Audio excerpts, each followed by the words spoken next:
सरकार पावलं योग्य उचलतंय, परंतु त्यातला मुख्य आका जो आहे तो आका लवकरात लवकर पकडला गेला पाहिजे. आणि ज्या अर्थी हे आका आतापर्यंत आकावर फक्त कशाची खंडणीचीच गुन्हा आहे ना, खंडणीच्या गुन्ह्याला फार लवकर जामीन मिळते, पटकन यायचं, जामीन व्हायचं, निघून जायचं. आका ज्या अर्थी खंडणीच्या आरोपाच्या याच्यात सुद्धा लवकर पुढे येत नाही, याचा अर्थ आकाचा पुढच्या गुन्ह्यामध्ये सुद्धा संबंध आहे असं मानायला काय हरकतच नाही. आता त्याला कुठला गागाभट्टा आणण्याची गरज नाही. मात्र काल त्यांच्या मिसेसची देखील चौकशीसाठी बोलवण्यात आलं. सीआयडीने त्यांची 2-2.5 तास चौकशी केली. राष्ट्रवादीचे जिल्हाध्यक्ष राजेश्वर चव्हाण यांची देखील चौकशी केली. नेमकं या चौकशीकडे कसं पाहता आणि हे खरंच योग्य दिशेने तपास सुरू आहे का, आणि आणखी काय काय केलं पाहिजे?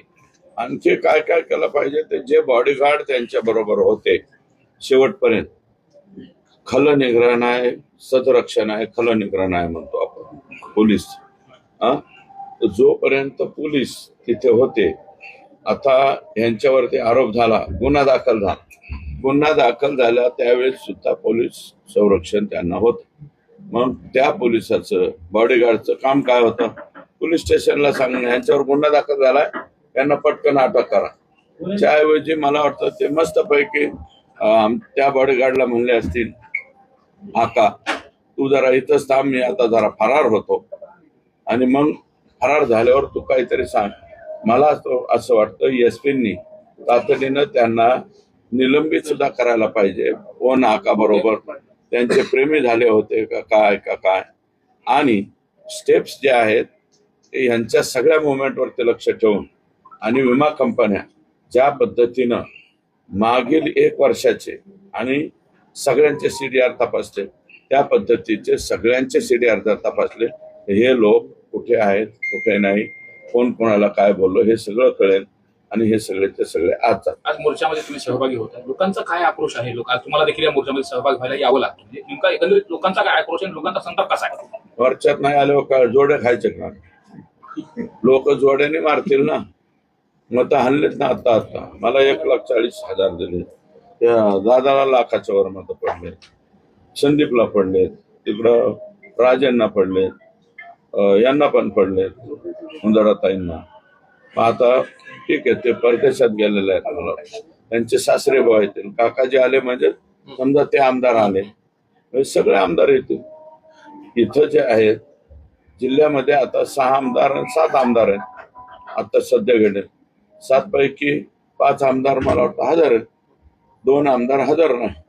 तपास यंत्रणांवरती दबाव आहे असं वाटतं का, की जे वाल्मिक कराड यांच्या संदर्भात वारंवार बोललं जाते, अटक केली जात नाही, त्यांना शोधलं जात नाही, कोणाचाही दबाव काही असू शकत नाही. आणि सुरेश भाऊ, तुम्हाला मी सांगतो, आता ह्या दुनियामध्ये पूर्वीची जुनी म्हण होती, कोणाच्या बापासाठी कोणी मिशा काढत नाही, आता कोणाच्या बापासाठी कोणी दाढी करत नाही. त्याच्यामुळे ह्याच्यात कोणाचा दबाव तसले काही येऊ शकत नाही. फक्त एक आहे की कोणीतरी एक बीड जिल्ह्यातला प्रतिनिधी मंत्रिमंडळात आहे, अजूनही पोलिसला खाली मला असं वाटतंय की हे मंत्री सांगत आहे का काय, या मंत्र्याच्या विरोधात जायचं का नको, उद्या गप्पन पुन्हा तेच गार्डियन म्हणून येतात का, असे काहीतरी भीती की त्या लोकांना वाटते का काय, तेवढाच दबाव असला तर असू शकतो. वाल्मिकी कराडासोबत आपले संबंध असल्याचा आरोप धनंजय मुंडेंनी केला होता, त्याच्याबद्दल स्पष्टीकरण आपण आज देणार असं म्हणत होता. आज ती वेळ आली, स्पष्टीकरण देऊ ना, ते स्पष्टीकरण भाषणात देऊ ना.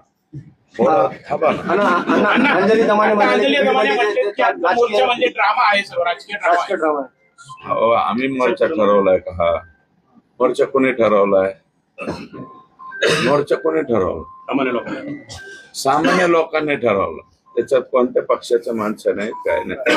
ड्रामा बिमा अंजलीताईंना काय कळायचं? आमच्या बेडला आमचं लेकरू गेलं आणि ते ड्रामा आहे का? अरे आमच्या घरातलं लेकरू गेलं ना, तडकून मारलं ना, याला ड्रामा म्हणायचं. वारे पट्टे.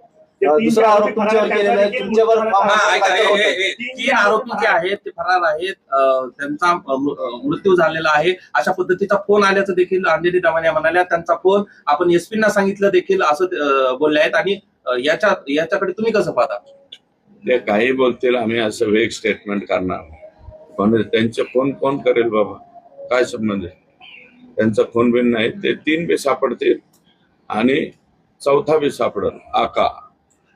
अनाकाला आपण प्राजक्ता माळी यांचं नाव घेतो होतं, त्या तुमच्या विरोधात महिला आयोगामध्ये तक्रार कृपया झाली. माझी विनंती आहे, मी जे बोललेलो आहे तो बाईट तुमच्या समोर आहे आणि माझं मत असं आहे की हे इतर प्रश्न विचारून तुम्ही मुख्य संतोष देशमुखच्या खुनावरचं जे लक्ष आहे ते विचलित करण्याचा प्रयत्न करू नका. आणि हा कोणाचा प्रयत्न आहे, कोण कोणाला काय सांगते हे आम्हाला कळतं. किमान बीडवाल्यांनी तरी असे प्रश्न विचारू नये असं माझं मत.